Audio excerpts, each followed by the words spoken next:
Los protagonistas de la noticia en Notimundo.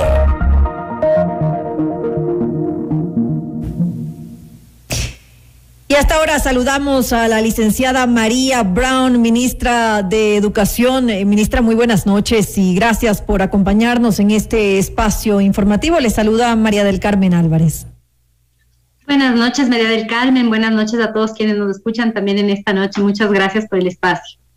Gracias a usted. Ministra, ¿qué significa pues para la educación en nuestro país la suscripción de este decreto 145? ¿De qué cambios estamos hablando básicamente con ello? Bueno, este decreto 145 es un paso importante y un hito en el cumplimiento de muchas de esas metas que se planteó al inicio de esta gestión, que recordemos lleva un poquito más de 70 días y que ya está mostrando unos resultados claros en cuanto a la implementación de innovaciones en la política educativa. En el decreto, como mencionabas, tenemos el objetivo de flexibilizar y brindar mayor autonomía y libertad a las instituciones educativas y al sistema educativo a nivel nacional y generar un mayor sentido de corresponsabilidad en la educación, para que efectivamente exista esta noción de que la calidad de la educación es responsabilidad realmente de todos. Y puntualmente, tenemos algunos cambios específicos que nos apoyan en estas metas que hemos planteado. Primero, la promoción y reactivación de instituciones educativas con modalidades flexibles. Hasta el momento, la norma solamente autorizaba que las instituciones puedan brindar ofertas a distancia o semipresenciales cuando los estudiantes tenían más de 15 años de edad y escolaridad inconclusa. Solamente por la pandemia se había hecho una excepción, pero ya con este decreto ejecutivo, esto no será una excepción, sino que el Ecuador pasa a formar parte de la gran mayoría de países en el mundo que ofertan modalidades flexibles para todos los niveles educativos, pudiendo así llegar a quienes más lo necesitan y respondiendo a los distintos contextos y la diversidad de necesidades educativas y también de carácter ya de dónde están ubicadas las personas y su distribución geográfica en el país. Otro elemento fundamental es la incorporación de herramientas tecnológicas como un... Ministra, vamos analizando un poquito antes de pasar al siguiente tema. Estábamos hablando de esto que usted nos comentaba, de este cambio en las modalidades, agregando el tema de modalidades semipresenciales y también a distancia. Ahí tengo un par de dudas. La una es, ¿qué pasa con los costos? Por ejemplo, ¿va a haber diferencia de costos en las modalidades cuando son presenciales, cuando son semipresenciales y cuando son a distancia? ¿Va a haber una diferenciación en los costos por esa razón? Así es, María del Carmen, y eso nos lleva a otro cambio que también plantea este decreto ejecutivo, que es en la simplificación de los procesos y actualización de los procesos de permisos de funcionamiento de las instituciones educativas y de la aprobación de los costos de instituciones particulares y fiscomisionales. Las instituciones educativas que deseen ampliar su oferta y dar a la población la opción de modalidades semipresenciales y a distancia en la misma institución educativa, deberán tener una autorización de funcionamiento para esta modalidad y tendrán estas modalidades un costo diferenciado, muy diferente al costo que la misma institución podría cobrar por una modalidad presencial. Pero también existirán instituciones educativas que decidan no ofertar modalidad presencial y dedicarse exclusivamente a modalidades semipresencial o a distancia. Ya no tiene que ser una institución misma la que oferte las tres modalidades, sino que pueden ser distintas. Y el proceso de obtención de estos permisos de funcionamiento se regulará de acuerdo a esta diversidad de ofertas y simplificando los requisitos que antes estaban establecidos en la norma, haciendo un proceso mucho más sencillo, que por otra parte no tenga que repetirse periódicamente cada 2 años, cada 3 años, como estaba planteado, sino que solamente la institución educativa deba reportar cuando existen cambios o una ampliación en la oferta educativa. Esto simplifica los trámites. Y los permisos de costo también estamos elaborando conjuntamente con las federaciones de colegios particulares y padres de familia un nuevo acuerdo ministerial en respuesta a este decreto que permitirá regular los costos en las 3 diferentes ofertas, presencial, semipresencial o a distancia. Eso es importantísimo, es decir, los costos van a ser debidamente controlados, es decir, los costos de pensión, los costos de matrícula, van a tener topes, es decir, va a haber, no van a poder incrementarlo, digamos, durante el año lectivo, va a haber tal vez una, como le dije hace un momento, un techo que no pueden las instituciones educativas pasar ese techo, ¿así se lo va a manejar ahora? La resolución de costos va a depender también del tipo de institución educativa que solicite esto. Vamos a hacer una diferenciación sobre instituciones particulares y fiscomisionales populares, que son aquellas pues que tienen unos costos muy bajitos, algunas de ellas inclusive para el Carmen tienen costos de $1, $2, incluso algunas son gratuitas, hasta $40, $50 de pensión, que es distinta, muy distinta esa realidad a la de instituciones educativas particulares que tienen costos mayores a $400 mensuales. Las condiciones serán diferentes. Lo que sí planteamos como un elemento fundamental en este decreto ejecutivo es la transparencia, y ese es uno de los elementos más innovadores de este decreto, que la familia conozca detalle no solamente los costos de pensiones y matrículas antes del inicio del año lectivo, sino también todos los otros valores asociados en los cuales deberá incurrir. Libros de texto, compra de material adicional, cuotas adicionales o cualquier otro costo en el cual deba incurrir esta familia, de manera que pueda planificar su economía y tomar una decisión también muy informada sobre si esa es la oferta que puede, a la que puede acceder, o si debe acceder a una oferta fiscal gratuita. Ahora, ¿qué tan complejo es obtener un permiso de funcionamiento para instituciones educativas, para poder funcionar, digamos, y si quiero brindar un servicio, una modalidad semipresencial o a distancia? ¿Qué tan complejo es esto? ¿Qué implica? Sí, aquí teníamos una serie de requisitos bastante extensos que estaban descritos en la normativa anterior, que ahora se simplifican. Sin embargo, sí existe un número de requisitos que también tienen que ver con la oferta.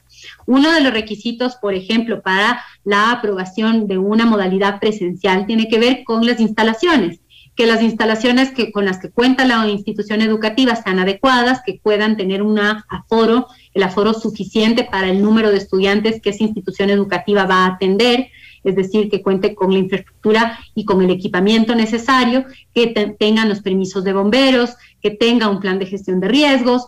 Por otro lado, también los requisitos de un estudio de factibilidad y de la necesidad, entre otros. Es decir, si hay algunos requisitos que nos plantean un análisis sobre la pertinencia de la creación de esa oferta formativa, que exista un modelo pedagógico relevante, que exista una oferta también didáctica, que esté sustentada, y por otro lado que tengan estas condiciones. Eso pasa pues a revisión del Ministerio de Educación y a su posterior aprobación. Para ello estamos generando un sistema también más automatizado, en donde también estos procesos se puedan realizar de manera más ágil, más transparente, y como te decía, que no deba repetirse innecesariamente, sino que deba simplemente actualizarse cuando exista un cambio, haciendo también que el Ministerio de Educación gaste menos tiempo y recursos en estos procesos de seguimiento, monitoreo y auditoría a las instituciones particulares, que si bien son un aliado estratégico y son sumamente importantes para el sistema educativo,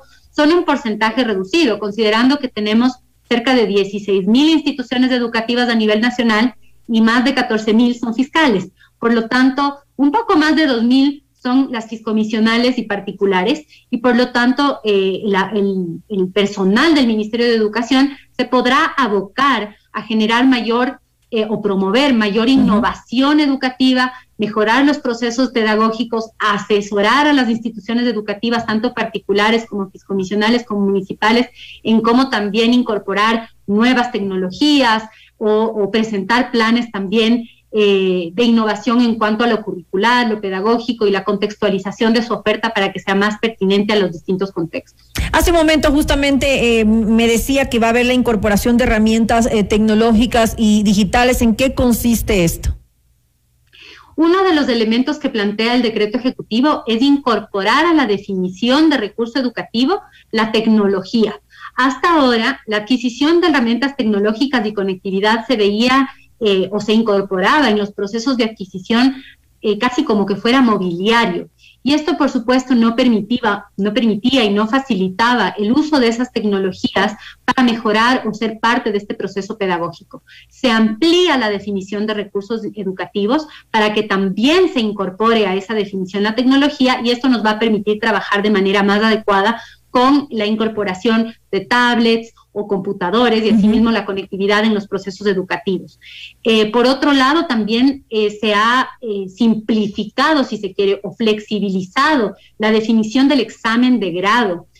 Antes se planteaba que este examen tenía un puntaje específico dentro de la nota final del estudiante y para la promoción, y que debía ser además un examen complexivo. Ahora lo que hemos planteado es una definición de un examen que pueda ser inclusive un trabajo, que sea algo más práctico, y que el peso en la nota no sea tan determinante, sino que también se pueda hacer una evaluación más integral del desempeño de los estudiantes durante toda su trayectoria. Señora ministra, una de las afectaciones que se ha dado pues también como consecuencia de esta lamentable pandemia que hemos atravesado es justamente el referente al tema de la educación. Hemos visto pues lamentablemente como niños, como adolescentes en nuestro país han tenido pues que adaptarse a esta realidad de alguna manera, y lo que es peor, que muchos de ellos han tenido que renunciar justamente a su educación por lo complicado que les resultaba acceder a la misma. En las instituciones educativas rurales en estos momentos, ¿cómo se va a manejar el regreso a clases progresivo del cual se habla? ¿Qué tipo de controles se van a hacer? Porque no hay que olvidar también que no se puede dejar de lado la salud, hay que asegurar también la salud de los más pequeños. Así es, y en ese contexto hemos avanzado en este retorno progresivo y paulatino a la presencialidad. Cada jueves nosotros publicamos los avances del número de instituciones educativas con esta aprobación. Hasta el jueves pasado son 2.319 instituciones educativas que ya cuentan con esta autorización, y seguimos haciendo una revisión de las solicitudes en los planes de continuidad educativa de las instituciones educativas que, en acuerdo con la comunidad, han pedido volver a alguna forma de presencialidad en aforos reducidos, en horarios diferenciados, siempre manteniendo las medidas de bioseguridad. Esto se mantendrá para el reinicio del año lectivo en régimen Sierra Amazonía, que, como ustedes saben, será el 1 de septiembre del 2021 en todas las modalidades, y vamos a priorizar continuar la apertura, sobre todo en las áreas rurales. Y más que en las rurales, te diría yo, las que son zonas de baja densidad poblacional, con baja conectividad, y que los estudiantes no han podido tener acceso a estos procesos educativos virtuales que, en donde existe un mayor grado de conectividad, sí han podido tenerlos.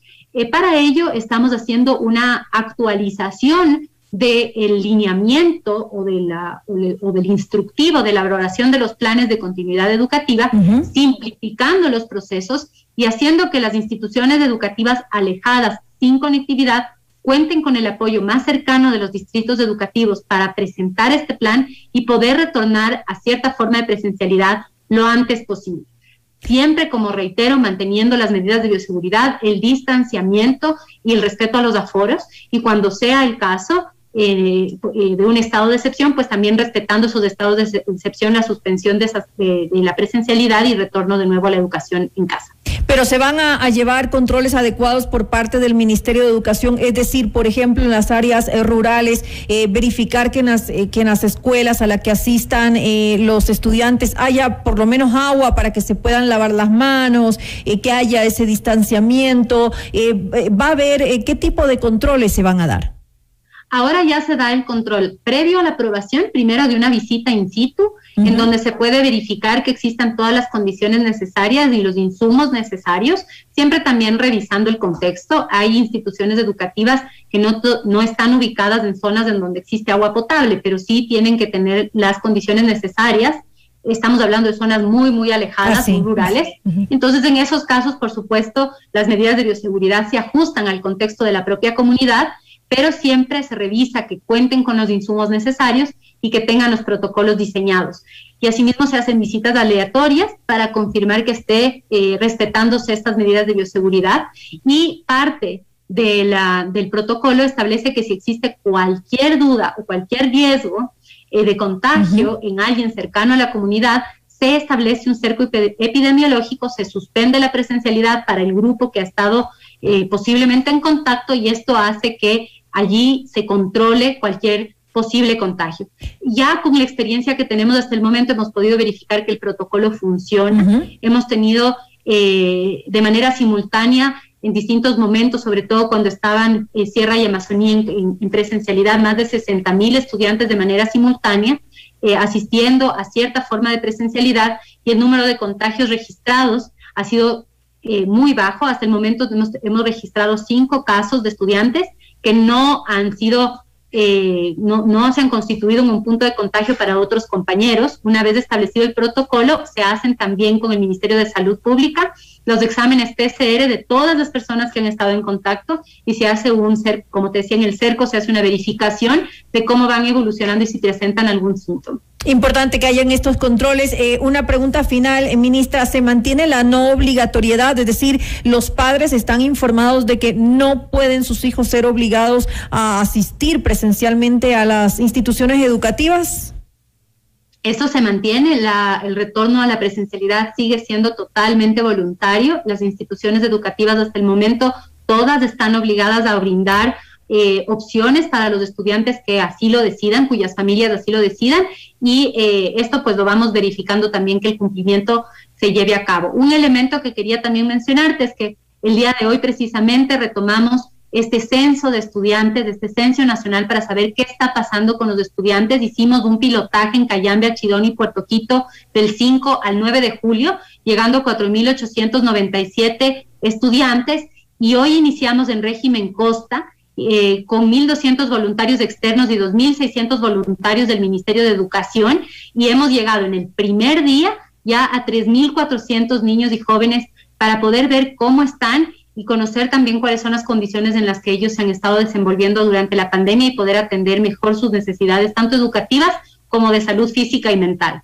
Y para finalizar, quiero hacerle llegar una inquietud a alguien que nos está siguiendo en nuestras redes y que me acaban de pasar. Me dice que en un colegio particular la pensión ha subido este año escolar para las 2 modalidades, presencial y también virtual, con el mismo valor. $400 el año anterior y $600 este año. ¿Qué hacer cuando se dan este tipo de situaciones, que lo hablamos antes con usted hace un momento?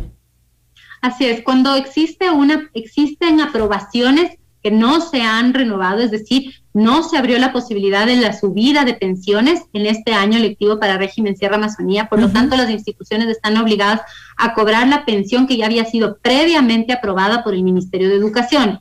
Ahora bien, también algunas instituciones educativas hicieron una reducción acogiéndose al tema de la ley humanitaria, y no existía hasta el decreto que mencionamos el día de hoy el permiso de funcionamiento para instituciones en modalidades presenciales y a distancia. Ahora, con esta nueva norma, podemos establecer estos controles que mencionamos antes. Sin embargo, a la persona que te escribe, es importante que se pueda hacer una denuncia de este caso para verificar si efectivamente ha habido alguna irregularidad, o si la institución educativa tenía autorización para hacer ese cobro porque había hecho una reducción más allá de lo que le exigía la norma, por ejemplo. Entonces tenemos que revisar el caso específico para poder darle una respuesta sobre ese caso también puntual, y verificar por qué es que se da este incremento tan sustancial y si esto efectivamente está aprobado o no. ¿Puede hacer la denuncia directamente en el Ministerio de Educación para averiguar qué es lo que sucede específicamente con esta institución? Sí, se pueden hacer a través de los canales de denuncia formales. El primer canal de denuncia es el número telefónico 1-800 Educación. Allí se puede plantear esta denuncia, y también a través de las redes sociales tenemos un correo electrónico además habilitado para denuncias, que es denunciasretornoobligatorio@educacion.gov.es. También ese es otro canal que pueden utilizar. Pero por supuesto siempre también podrían acudir al distrito educativo si lo quieren hacer también de manera presencial, pero no es necesario. Por cualquiera de estos otros canales se pueden receptar todas estas denuncias para hacer pues una respuesta ya conociendo efectivamente el caso. Importantísima la información que nos ha dado, ministra, y que pues los ciudadanos puedan hacer uso de estos canales cuando se dan este tipo de situaciones y que se pueda averiguar y poner las sanciones que se debe a las instituciones que abusan en estos momentos de los ciudadanos. Le quiero agradecer nuevamente a la licenciada María Brown, ella es ministra de Educación, por habernos acompañado en esta entrevista. Muchísimas gracias y una feliz noche. Gracias, como te decía, por el espacio y bueno, y también un saludo al país en esta fecha, que es una fecha importante también del 10 de agosto. Muchas gracias nuevamente. Buenas noches.